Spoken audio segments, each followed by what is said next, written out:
One more game of Fever and additional Caitlin. This time, we will examine Clark's narrative to see how what was meant to be simply another game versus the Mystics became quite a performance. That's right, folks, our sensational rookie never lets the dust settle, does she? Everything heated up in this game against the Mystics, and Clark lost her patience with Van El's defense, and it got intense. So subscribe to the channel, and let's get started because this story made waves. A lot of people are saying that Clark likes to draw fouls and was too aggressive with Julie. But hold on, I went in to analyze everything and found some interesting points. Look, moments before this argument, Vano was defending Caitlin like this. It seemed like she really wanted a hug from the rookie. You know, put yourself in Clark's shoes. Imagine trying to move to receive the ball, and your opponent keeps grabbing you, not letting you run. That would frustrate you too, right?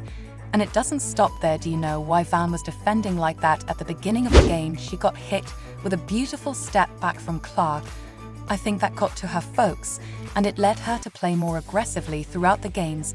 So in my view, Clark was already fed up with this sticky defense. Did she react? Yes, she did. But let's be honest, right? It's hard to stay calm when someone is constantly preventing you from playing. And let me tell you, this isn't the first time Clark has faced this kind of defense. Opponents are realizing they can't leave her alone. But here's the thing, the more they tighten up, the more she shows why she's special. And when I say special, I really mean it, yes.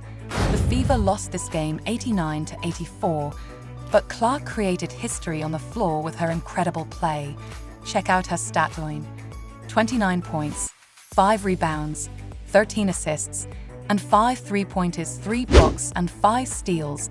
She is the first player in the NBA and WNBA to hit all the numbers in a single game, which may seem like a video game, but it's true. And there's more. Clark never gave up in the last quarter. When the game was on fire, she showed why she's special. Her comeback was impressive, keeping the Fever in the fight until the end. Of course, not everything was perfect. She also broke a record. She probably didn't want the highest number of turnovers by a rookie, reaching 127. But look, with her playing style, sometimes risky and full of bold passes that happens, the most amazing thing is that even with these turnovers, she still manages to have a huge impact on the game. Imagine when she adjusts, that it's going to be scary for the rest of the league. And I'll tell you, the Fever needs to improve the roster or the strategy around her. With a performance like Clark's, it's frustrating to see the team lose. If they can give her more support, this team will go far. And this brings us to Coach Christie's sides after this loss to the Mystics. Fever fans are heavy on the criticism, and honestly, it's understandable. Look at what happened at the end of the game with the Fever needing a basket. Sides Drew set up a play, but it wasn't for Clark. That's correct, she left the team's star player, who was making history that evening, out of the pivotal play. Social media went crazy, with people asking how you could have failed to pass the ball to Clark at that crucial moment. It makes sense that, with a player of her caliber leading the team, you would have to have faith in her at pivotal moments. A lot of supporters are even demanding that teams be fired because they believe that she isn't using all of Clark's skill. And that's not even talking about the rotations during games or the usage of timeouts. Everything is being questioned. It's common knowledge that Sides isn't getting the most out of this roster. I know it's difficult to coach in the WNBA, particularly when you have a star rookie like Clark, but Sides needs to step up. The team has the potential to compete in the playoffs. The coaching decisions need to be much better. Do you believe Sides deserves more time to establish her worth, or has she had enough? Please share your thoughts in the comments section. In the meanwhile, we need to speak about something that excites me. It's evident that Caitlin Clark is developing as this team's captain with each game. Did you see how, with 1.5 minutes remaining in the match against the Mystics, she started speaking out more on the court? Gathering her teammates, Clark spoke a battle cry that embodies leadership. As a point guard, you have to speak out whether you want to or not. You have no other option. This demonstrates her understanding of her position on the team. She is aware that her teammates look to her to call plays and provide guidance. What's really amazing, though, is how she strikes a balance. Clark states that she wants to inspire and encourage her teammates to be someone they can trust, But she also acknowledges that she is still learning, and that, as a rookie, she is still figuring things out. Her humility, coupled with her extraordinary talent, is a potent combination. Not only is Clark improving her numbers, but she's also developing into a genuine team player who can manage pressure to uplift her teammates' performance and assume accountability when necessary. If Clark continues to improve at this rate, the sky is the limit. We can't discuss Caitlin Clark without bringing up the intense competition for Rookie of the Year. Reese is reportedly giving her a run for her money. The competition is so close that the rankings have just been updated, and guess what?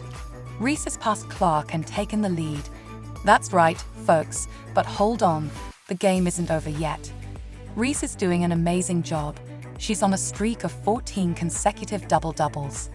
Clark isn't falling behind what she's doing in the league in terms of records both on the court and in viewership.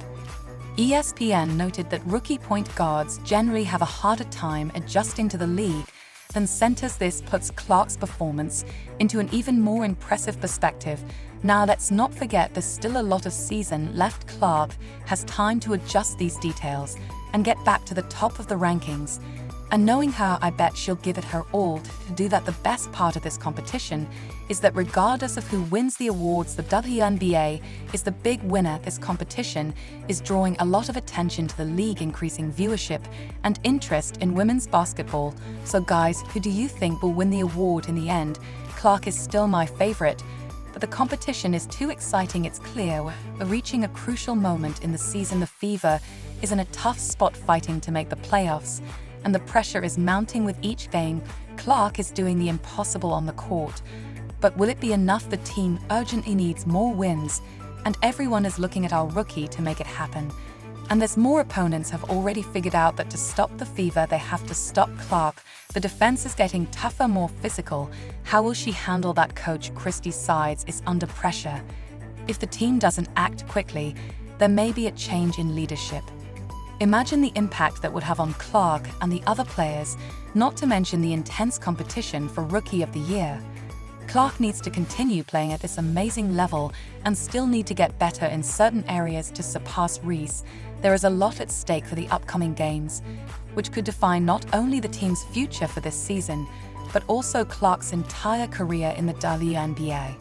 It's now or never, folks, and we're living a special moment in the WNBA. The schedule isn't helping either. Despite all the obstacles, Caitlin Clark is rewriting history game by game, and we are here to see every move. The best part is that this is just the beginning of Clark's career. Imagine what she'll do once she really gets the hang of the league and the Fever manages to assemble a stronger roster around her. The future is bright, but for now, I'd like to hear your thoughts on what Clark needs to do to lead the team to the playoffs, and whether she deserves to win Rookie of the Year despite the tough competition. Clark keeps shining. In order to ensure that you don't miss any analysis or updates, please leave your opinions in the comments section, and remember to press the bell and subscribe to the channel. We'll see you in the next one, folks.